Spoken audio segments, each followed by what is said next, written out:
What's going on, guys? It's a cold Thursday, November 15th, and we're road tripping. Tell them what we're doing, baby. On a Mariner Sales, get a big boat. And not just any big boat. We're picking up the new Hobie PA17. I'm gonna go pick up this boat from Mariner Sales in Dallas, and I'll be able to use it and fish out of it for the next couple of months and give you guys some video footage of what it's like fishing out of this thing with multiple people, and also fishing out of it solo. And a dog. And my dog. Just trying to see how versatile this boat can be. Really interested to know how well it'll perform solo. We got a car loaded up full of camping gear. Excuse my voice, I'm a little under the weather. We're coming back from Dallas with the boat, and we're gonna stop at Fairfield State Park. Just stay for one night, and then tomorrow hopefully get a little fishing done if I can get this woman out of that warm tent in the morning. It's supposed to get down almost to freezing tonight, so it's gonna be pretty chilly. A little over 2 hours away from Dallas, so I'll see you guys again when we are at Mariner Sales, and I'll show you guys around the store. It's a pretty cool place. You guys check them out, marinersales.com. You know what I'm saying?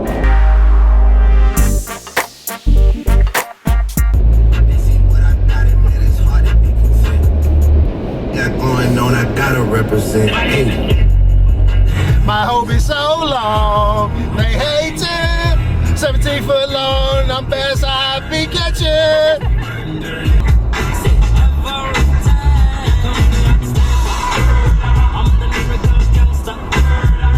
We're here.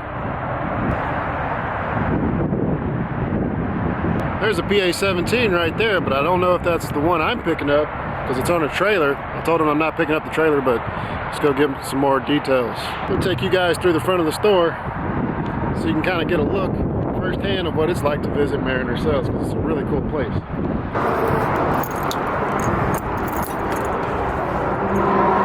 What can we help you with? Is Aris here, or did he leave? Dave is still here, right? Dave is here. Okay, yeah, I need to speak with Dave. I'm picking up the PA17. Dave, how are you? How are you doing? I'm Tony. Hey, Tony. It's my wife, Gina. Hi, Gina. How are you? Here for the 17. You gonna put it on that small trailer? I think so. I measured it out and tried to readjust everything, so I'm hoping it will fit. Or Okay. I can make it fit. Yes, it is. They got Old Town native Hobies, pretty much everything. All your Hobie accessories, parts, they actually make custom cells. And this is where they do that. Really cool. There's a Hobie Eclipse.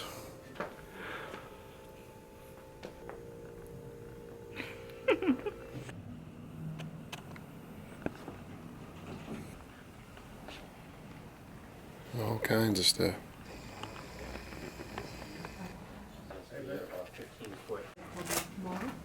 This is the new Outback.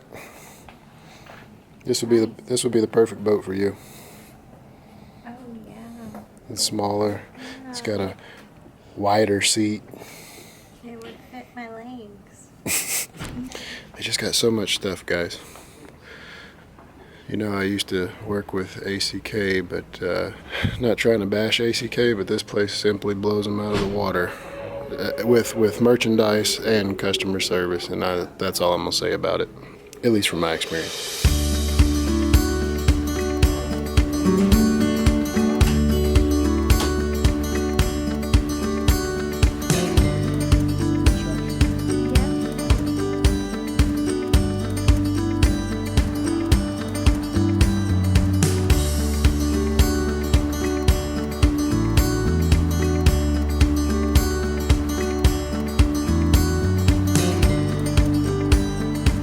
We are on Interstate 45 leaving Mariner Sales, and we're about an hour and a half away from Fairfield State Park. Got the boat loaded up. It was pretty difficult. I made adjustments to the trailer based on the width and length of this boat, and still I felt like maybe something was off because it looks big. I've already named it. I'm going to call it the Creamy Behemoth. I think that's a perfect name because it just looks like it can slide through some spaces real nice. It looks like it would float. Creamy Behemoth. Blue skies ahead.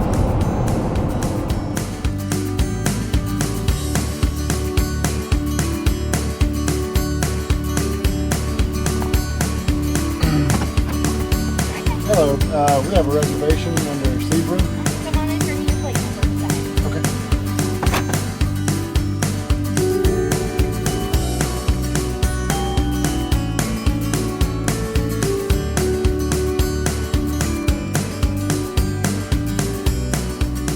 Camp is set up and we're about to have some steaks. Well, we're gonna have one steak right there, sirloin. We're gonna split it. We got some firewood action over here. Give you a peek on the inside of the tent. A little red bed action. Sleeping bags, looking good. There's the creamy behemoth. So we decided, because we really couldn't find a site that was right on the water, even though the water's right there, there's not access right here, and all the spots that would have access were actually taken up by RVers. So this is the spot we got to deal with, but it's okay, it's beautiful, it's not too cold, and we're just gonna go use the boat ramp in the morning and not fish this evening. Pretty tired, been driving all day and setting up camp. We just want to kind of eat and have a fire and relax. Ain't that right, baby? That's right. You having fun? Yes, eat and relax. That is the plan. 50 degrees and I'm seeing mosquitoes. I got to start cooking, guys, so see you later.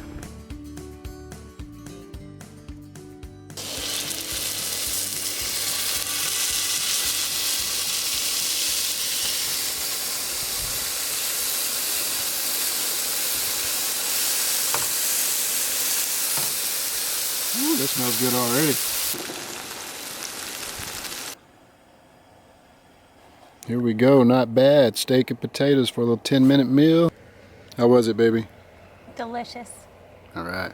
Before it gets too dark, guys, I wanted to show y'all a little sneak peek here of the creamy behemoth. See, it's kind of cocked at an angle. My PVC bunks didn't really match up, but we got it to work. And this is a 2017 model. They hooked me up with 2 Mirage drives, got 2 fairly new seats. You got 3 hatches in this bad boy, one in the middle, one in the front there I just showed you, and then one in the back. And of course you got 2 Mirage drive wells under here. You can see this one's covering up this spot because you got one right up here. So really cool. You can move this seat back over here and have a face-to-face conversation if you got 2 people, just to make it more sociable. You got this long, nice H-rail down the side, 3 rudder steering controls. Why it's not on both sides, I'm kind of surprised at that, but no biggie. Just something I'm used to on the PA14 models. Now, I don't know if this is a new addition or not. I haven't really researched these in a long time, but it's a little battery platform that's pretty cool. Even has little indentations here to drain water out of the tray. That's pretty cool. You got 2 molded rod holders here on each side. Got some verticals here, pretty standard on Hobies. Big grab rail in the back. Again, this is just real briefly going over the KAYAK. Hobie ports for, you know, fish finders, any kind of accessory you want to add. Of course, the PA17 has this little tab here, which is a brass insert where you can mount a plate here up on the front, where you can mount a trolling motor, a bow mounted trolling motor. Really cool. And this guy weighs in at 200 pounds, but it holds a staggering 900. Also here too, you got 3 rod holders on each side, just like the front of a PA14. This boat is definitely deeper than a PA14. It's 43.5 inches wide, so it's what, how many inches wider? 6, 7, I don't know. Wider than the PA14, 17 foot long. So heck of a lot of boat. I got to get my cart out and see if I'm going to be able to launch this thing the way I want to. If not, we're just going to have to back it down to the water and kind of slide it off straight in and just launch at the boat ramp tomorrow morning. Hopefully my wife and I can get some good footage for y'all. Tomorrow is Lake Fairfield. Really looking forward to it.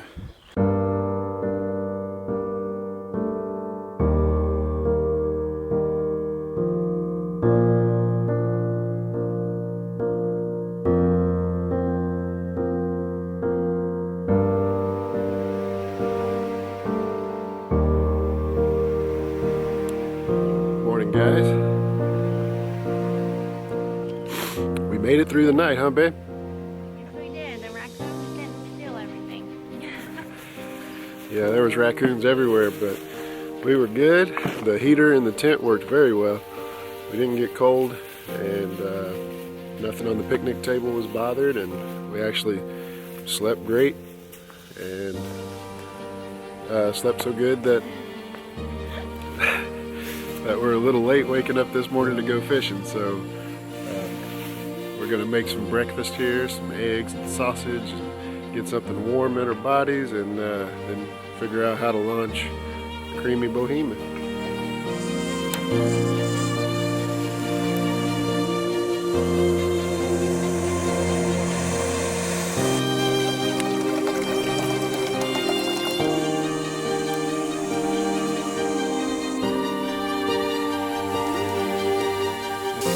Oh, we got boiling water.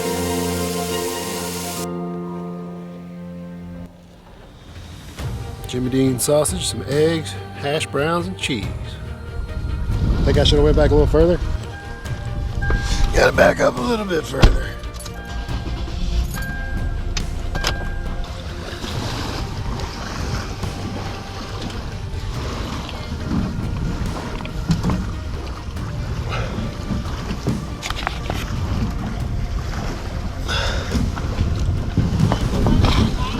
Huh? Yeah. That wasn't bad at all.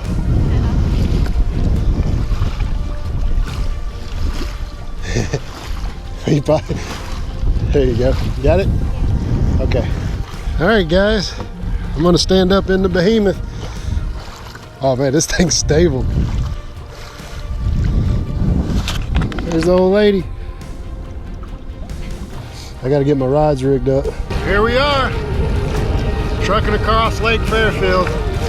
This thing moves pretty good. Yeah, it's pretty fast, and I'm sitting in the front, and the bow of the boat really isn't sitting that low. Plus we got this heavy cooler in here. Really, really stable.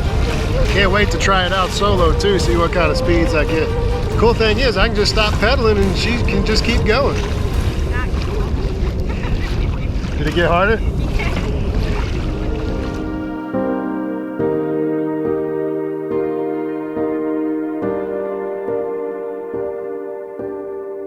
So it's a little windy. The waves aren't too big, but I'm 250 pounds and I'm taking a few over the front of the bow there. But I got a little bit of splashing around my ankles, but I'm not wet or anything. And I have that heavy cooler again right behind me. I think it would be best for the heavier person to be in the back. But we got the lake to ourselves, guys. We're gonna head over here to this opposite side. Wind's coming from my left. Just let the wind take us down this bank. I have a spot, or at least I think I have a spot that's down that way that seems to produce fish pretty good for me every time I've been to this lake. I've only been to it a handful of times. Fished a couple tournaments here and done pretty good in both. Top 10 finishes, so can't complain. This is a power plant lake. I don't think the power plant's running. If it is, it ain't warming up the water because that water's pretty chilly, which probably means the fish are deeper. I don't get to fish grass very often, and that's what I'm gonna do. So I might not catch anything, but I didn't really come prepared with anything to fish deeper, so shallow it's gotta be.